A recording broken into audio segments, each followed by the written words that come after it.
If you take a close look at your 401k or the banks that you're already in bed with, you might start to realize that they're investing in private prisons, fossil fuel industry, and a host of other issues that you may not realize. Now, when consumers are actually boycotting different products because of these issues and being involved with firearms, why don't we take the same responsibility when it comes to the banks that we put our money in? Now, we're fortunate today to have Joe Sandberg from aspiration.com here, and you take a very specific stance on making sure that that's not something that your bank does. So can you tell us a little bit more about how you've identified how you can make sure that you rid yourself of these relationships? Yeah, well, I think there's three powers we have to match our values and our money.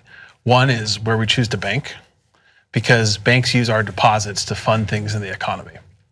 Two, how we choose to invest our money for retirement. And then three, and most significantly, how we spend our money in our daily lives. And so in the first two, the banking and investing services at Aspiration, they are fossil fuel free, private prison company free, and gun company free. On the third, Aspiration actually has launched an important first of its kind feature called the Aspiration Impact Measurement. What that means is every time you use your Aspiration debit card at a merchant, you see how that merchant treats people on the planet. The Aspiration shows you a people score and a planet score for that merchant. And then we show you as a customer how the places where you've chosen to spend roll up into your own people and planet score.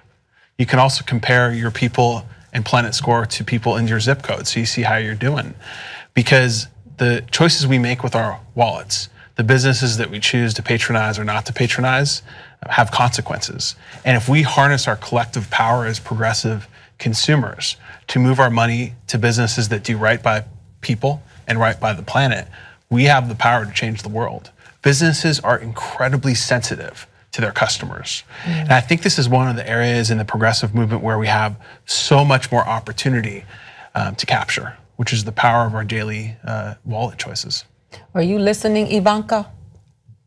So I have a question for you. Yeah, because she just changed the labels up on some of the, or they changed the labels, not her. So you are very literate in the financial language, and I feel like some of the toughest work is when you're talking to people about repairing issues. A lot of it has an economic foundation, but one of the bigger problems in this country, due to the powers that be in the way that it's set up, those of us that come from lower social economic backgrounds are now financially literate, and we don't have the information. So you have a wealth of information, like the stuff that you just gave us. What are some of the practical places that people who want to learn, because this is not part of our education system, how do they learn about their finances and economics and what to do with their money? This is a really important point, because in truth, you know everything you need to know to manage your finances. In fact, you knew all the math that you needed for your finances by the time you finished 5th grade.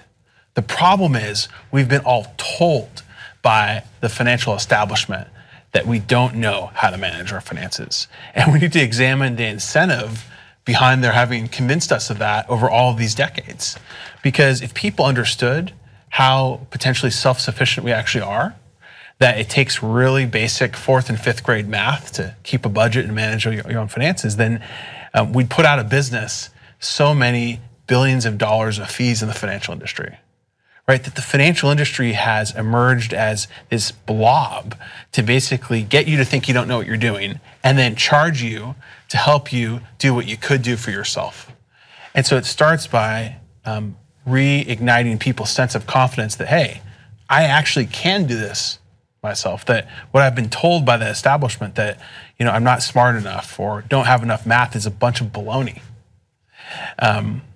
And then making it easy for people to see how the math they do know and a regained sense of self-confidence can lead them to keep their budget really effectively and make good retirement and spending choices. And how do you feel that leads, lower income communities to have to rely on payday institutions, which cripple them even more and make them even less confident about their capacity to manage their finances? It's totally fed into that, because the establishment has beaten us down to think that we can't take care of ourselves, can't take care of our own finances, and we need the outsider to come in and tell us what to do or to help us. And it makes us vulnerable with these lowered expectations to people coming in and exploiting our communities.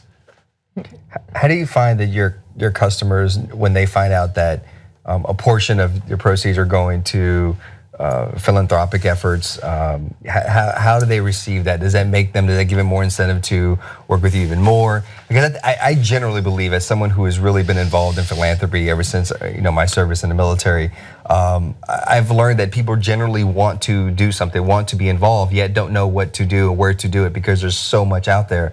How do people receive that information, knowing that you are giving 10% of what you earn to different initiatives and different movements that are happening around the country or maybe the world?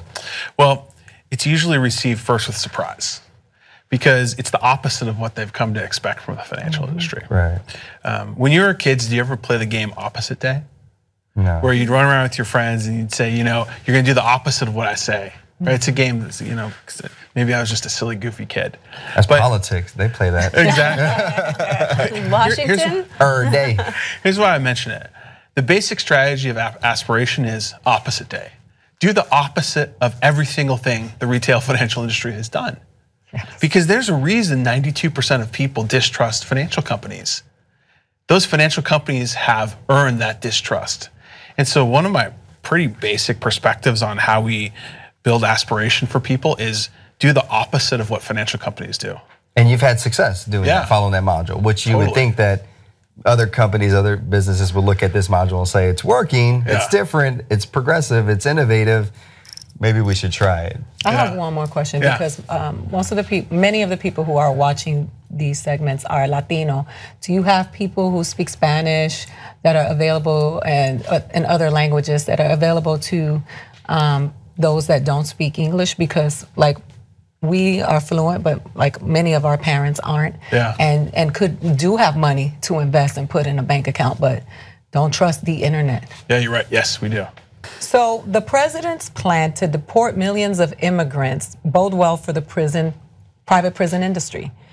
The day after his election, shares of the CEO Group and Core Civic, formerly Corrections Corporation of America, the two largest private corrections companies in the U.S., jumped from 21% to 43%, respectively.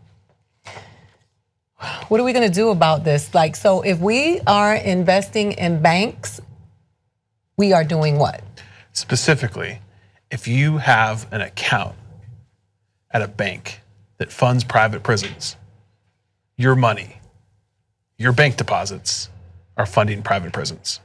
Because the way banking works is banks use customer money to lend to their borrowers.